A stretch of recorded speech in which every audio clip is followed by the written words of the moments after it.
Виртуалды шындық, virtual reality, бұл арнайы технологиялар арқылы жасалған цифрлық орта, онда адам өзін шынайы әлемде жүргендей сезінеді. Виртуалды шындық пайдаланушыны толықтай цифрлық кеңістікке енгізіп, айналадағы ортаны шынайы қабылдау эффектісін береді. Виртуалды шындықтың негізгі ерекшеліктері. Толық иммерсивтілік, пайдаланушы өзін виртуалды әлемнің ішінде жүргендей сезінеді. Интерактивтілік, виртуалды ортадағы объектілермен әрекеттесу мүмкіндігі. Арнайы құрылғыларды пайдалану, көзілдіріктері, қолғаптар, сенсорлар арқылы басқару. Виртуалды шындықтың қолдану салалары. Білім беру, виртуалды зертханалар, 3D анатомия модельдері, тарихи оқиғаларды көру.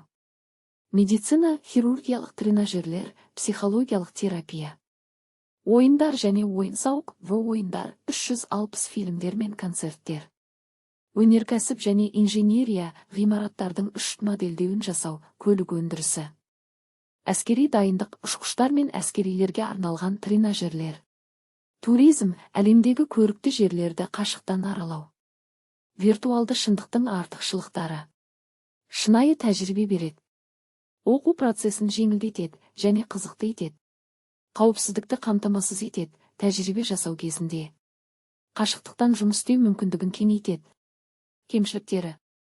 Арнайы құрылғылардың қымбат болуы. Ұзақ уақыт пайдалану денсаулыққа кері әсер етуі мүмкін, көзге, вестибулярлық жүйеге жүктеме. Кейбір адамдарда виртуалды ортаға үйрену қиынға соғады, киберқозғалыс ауруы. Виртуалды шындық, технологияның болашағы. Ол ойын-сауықтан бастап ғылым мен медицинаның дамуына дейін көптеген салаларда қолданылады.